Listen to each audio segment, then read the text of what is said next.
Hey, welcome to Story Lab. This week, we're talking about joy, while we take a look at the story of the end of the story, which is a pretty big reason to celebrate.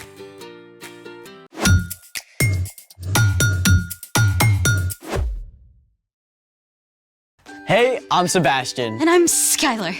We're talking about joy, which is choosing to celebrate what God is doing. Whoa, hold on.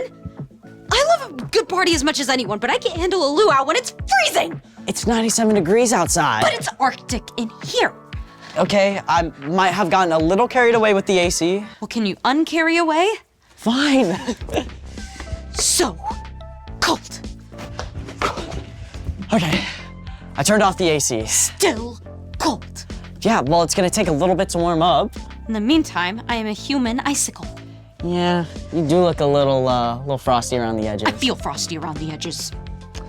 Oh, hey, that gives me a great idea. Like your great idea to crank the AC? Well, it involves a hot plate. Oh, I'm in. Let's make it! So, what are we doing? This. Oh. I'm gonna need more detail. Well, we're gonna frost this window to make it look like the middle of winter. Really? That's cool. Well, frosty. Of course. If you do this at home, you can use your actual windows. All you need is some Epsom salt, dish detergent, and a spray bottle. Plus a way to heat up the water in a cooking pot. We're using this hot plate. Which means you'll need a grown-up to help. Step 1, you need to boil 1.5 cups of water.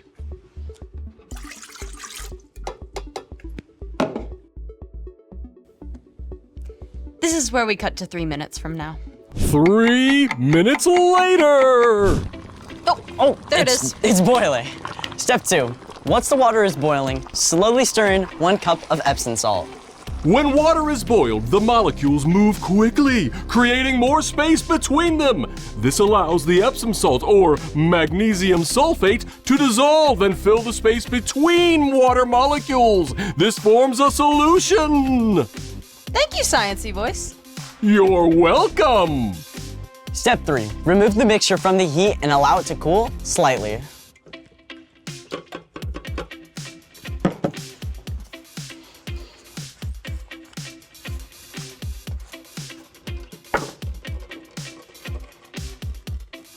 Nice oven mitts. Thank you. Step 4, stir in 3 tablespoons of dish detergent. Step 5, pour the mixtures into the spray bottles.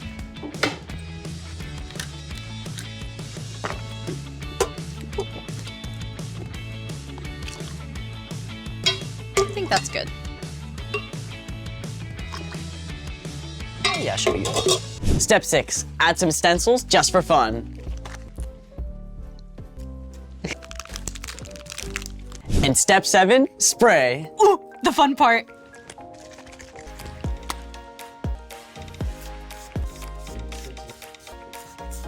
Smells good. It does.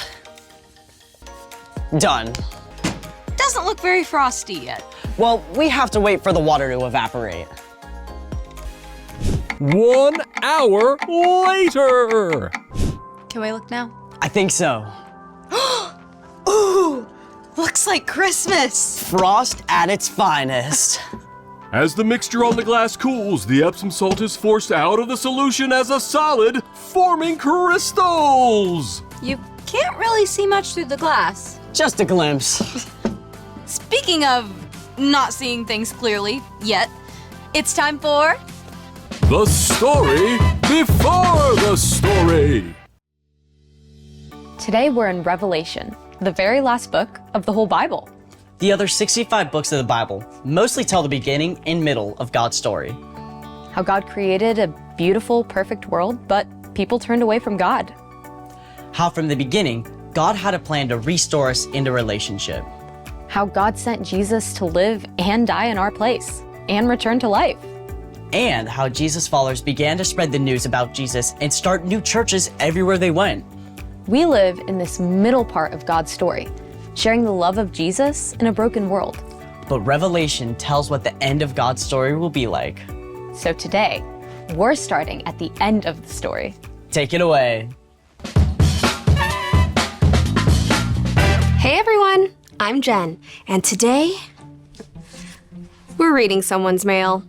Don't worry though, this letter was written by Jesus' close friend John to a group of churches in Asia Minor, which we know today as Turkey. John wanted this letter to be passed around between the churches and read aloud to all the Jesus followers. I think he'd be thrilled to know we're reading his mail too. Now, there's a reason John had to write a letter instead of just visiting these churches. The Romans had exiled John to the island of Patmos. This was basically like being in jail. John wasn't stuck behind bars, but he sure couldn't go anywhere. John had spent his whole life sharing about the love of Jesus, and even on Patmos, he didn't give up hope. John continued to talk with God, and one day, the Holy Spirit gave John a vision. A loud voice like a trumpet called out, and Jesus himself appeared. Write on a scroll what you see. Send it to the 7 churches in Asia Minor. John fell down at the feet of Jesus. Do not be afraid. I am the first and the last. I am the living one. I was dead, but now look, I am alive forever and ever. Jesus gave John special messages about things that were going to happen. Some would happen soon, while others would happen closer to the end of time. This is where our letter comes in. John recorded everything he saw and heard in a letter that later became known as the Book of Revelation. I, John, am a believer like you. I am a friend who suffers like you. As members of Jesus' royal family, we can put up with anything that happens to us. Some of the things that Jesus showed to John were terrible. Others were glorious. Most of them, to be honest, were really difficult to understand. But there was one part of the vision that John was most excited to share. The ending, that's the best part. I can imagine John weeping with joy as he wrote the last things that Jesus showed to him. I saw a new heaven and a new earth. I heard a loud voice from the throne. It said, "Look, God now makes his home with the people. He will live with them. They will be his people, and God himself will be with them and be their God." We know that God is always with us, but in the time John writes about, we'll be able to see and experience God with our very own eyes and talk with God face to face. And it just gets better. He will wipe away every tear from their eyes. There will be no more death, and there will be no more sadness. There will be no more crying or pain. Things are no longer the way they used to be. He who was sitting on the throne said, "I am making everything new." Imagine that. All we have ever known is a world full of brokenness. Even on our very best days, we struggle. We all know people who are sick or hurting. We know that there are people across the world who are hungry or don't have homes, or who are stuck in the middle of terrible wars. But here, Jesus promises that in the end, God will make everything brand new. For those who trust Jesus, there will be no more death, no more pain, or even tears. There will no longer be any curse. The throne of God and of the Lamb will be in the city. God's servants will serve him. They will see his face. His name will be on their foreheads. There will be no more night. They will not need the light of a lamp or the light of the sun. The Lord God will give them light. They will rule forever and ever. It's hard for our brains to think about forever. Maybe even a little scary, but life with God won't be boring. We'll get to continue working with God to take care of God's incredible creation. Just as each of us is uniquely made, God will have the perfect place for each of us to use our talents and gifts. There's so much we don't know, but we do know this.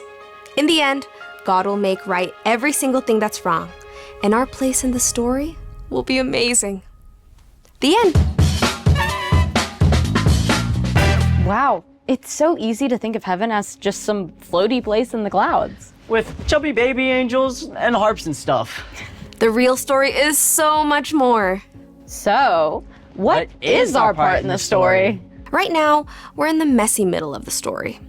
This world is broken. We all experience difficult things, but when we follow Jesus, we know that this is not the end. The Apostle Paul wrote, "No eye has seen, no ear has heard, and no human mind has known. God has prepared these things for those who love him."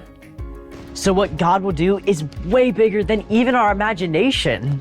All the things you love here on earth will be made brand new. If God made you really good at something like running or music or science now, it's possible you may enjoy it even more in heaven. And all that stuff that makes you feel sick or sad or scared now? God will wipe all that away and make everything right again. But sometimes that feels really far away. You're right, but even in our broken world, God is still at work now. And we can partner with God to help heal some of that brokenness by sharing the love of Jesus. So we can focus on what God is doing right now. And what God will do when we get to live forever with Jesus. I think those are the very best reasons to celebrate. See you next time. So here's the thing. Celebrate what God will do. I I am also celebrating that it is no longer freezing in here. That's a reason for joy. Let's party! Cue music!